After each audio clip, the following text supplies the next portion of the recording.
ఈడ ఇప్పుడు మీరు ముసాపేట నుంచి హైటెక్ సిటీ పోయేదంతా కబ్జానే కదన్నా.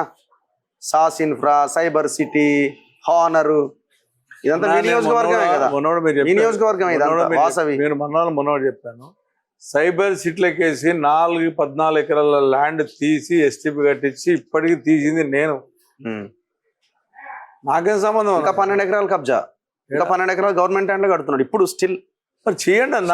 నేను ఆ రోజు మీరు అడిగారు, నాకు పంపమని చెప్పా, నేనే ఇంప్లిమెంట్ యాక్ట్ పెడతా. నాకు ఏ సర్వే నెంబర్ లేకుండా నాకు ఎట్లా ఇవ్వాలన్నా? మేము మీకు ఇవ్వాలన్నా? మీరు ఎమ్మెల్యే ఎంతసేపు మీరు ఎంఆర్ఓ తెచ్చి నేను 14 ఎకరాల ల్యాండ్ సైబర్ సెట్లకే తీసుకొచ్చిన ఏకైక మగోని నేనే, కృష్ణారావు అని.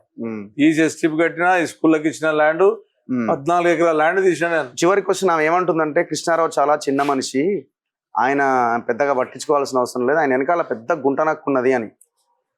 ఆమెకు నేను చిన్న అనుకుంటుంది, ఆమె నన్ను చిన్నోడు అనుకుంటుంది. వాళ్ళ నాన్న నాకన్నా ఒక 10 ఏళ్ళు సీనియర్ ఉండొచ్చు రాజకీయంలో, కానీ రాజకీయంలో చాలా సీనియర్. ఏజ్లో కూడా చాలా పెద్ద ఆమె కన్నా. ఆమె నాకన్నా చిన్నది. వెనకాల అంటే ఎవరు ఉన్నారట కదా? ఉన్నారు ఇప్పుడు కాదు, మామూలుగా కనబడని ఆయనే ఉంటాడు. ఎవరు? కేసీఆరా? ఎవరున్నారన్నా? ఏమున్నాడా? కృష్ణారావు ఉన్నాడు, ఇంకోడు లేడు. నా ఇంకా ఆడే ఉంటాడు, ఇంకోడు ఉన్నాడు. గుంట నక్క అని అంటుంది కదా ఎవరు? ఆ గుంట నక్కలు ఆమె తెలవాలి. ఆ గుంట నక్కలేదు, దొంగ నక్కలేమో ఆమె తెలవాలి తప్ప, ఆ గుంట నక్కలకు, ఆ నక్కలకు, ఈ నక్కలు తీస్తా, రేపలను చూపెడతా, ఎల్లుని చూపెడతా, క్రికెట్ ఆడతా, బ్యాట్ ఆడతా. కాస వేసిందట, ఇంకా టెస్ట్ మ్యాచ్ ఉందటగా. ఇప్పుడన్నా నాకు తెలిసిన మట్టుకు ఆమెకు ఒకసారి హాస్పిటల్లో చెక్ చేసుకోమని. ఎవరు? కవితనా? కవితను పెద్ద మాట అన్నారు మీరు. హాస్పిటల్ చెక్ చేసుకోమని.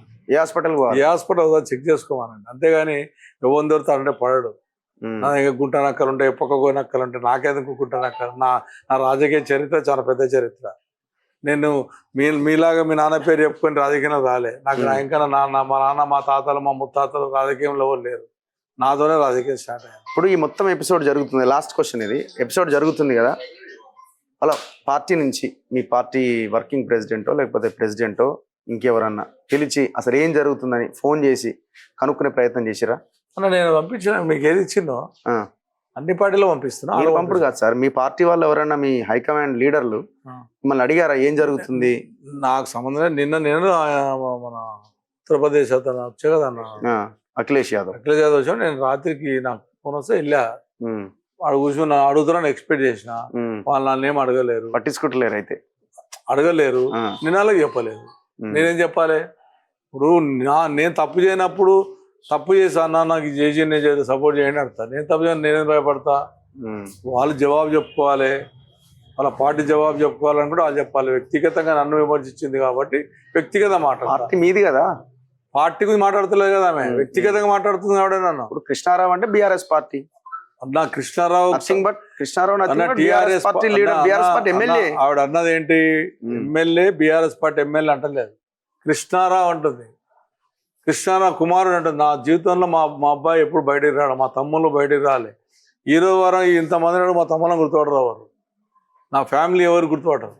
నేను రాని నేనే వచ్చిన. ఆవిడ అడ్డగోలు వచ్చి మాట్లాడి హైలైట్ కానీకి నేను మొత్తం రాష్ట్రం మొత్తం తిరుగుతా, నేను ముఖ్యమంత్రి అవుతా, ప్రధానమంత్రి అవుతా అని కలలు కనుకుంటా.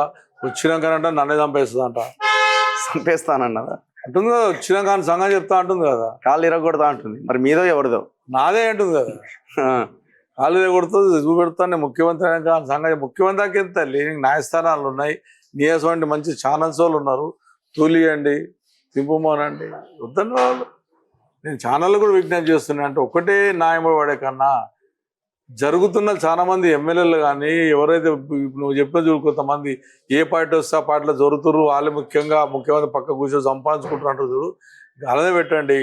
నాది నేను మళ్ళా చెప్తున్నా, నాది ఇంకా 10 రోజులు టైం తీసుకుంటారా, 20 రోజులు టైం తీసుకుంటారా, నెల టైం తీసుకుంటారా, తీసుకోండి.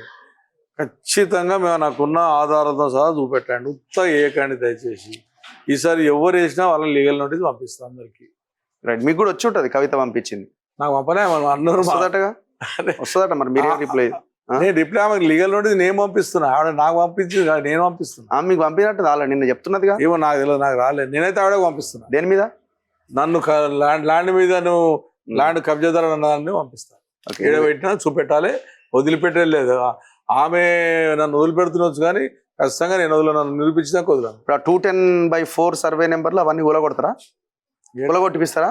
ఇక్కడ కడుతున్నారేమో కదా, అదే ఐడిపిఎల్ ల్యాండ్స్ లో. దాని మీద నేను కోర్టుకు వెళ్ళినా, అదే మీరు దాని మీద కంటిన్యూ చేస్తారా? కోర్టు చూడాలి కదా. ఇప్పుడు కోర్టుకు వెళ్ళా, పిల్లేస్తున్నా దాని మీద, నేను ఓకే పిల్లేస్తున్నా. మరి గవర్నమెంట్లు పెద్దోళ్ళు అలా పెద్ద పెద్దోళ్ళు ఉన్నారు, చిన్న చిన్న కూడా లేడు. ఓకే, మరి వాళ్ళతో నేను తట్టుకోగలనా? Anyway thank you very much Krishnarao garu, ధన్యవాదాలు. సో ఇది మాధవరం కృష్ణారావు గారితో స్పెషల్ ఇంటర్వ్యూ. చూస్తూనే ఉండండి మన తొలి.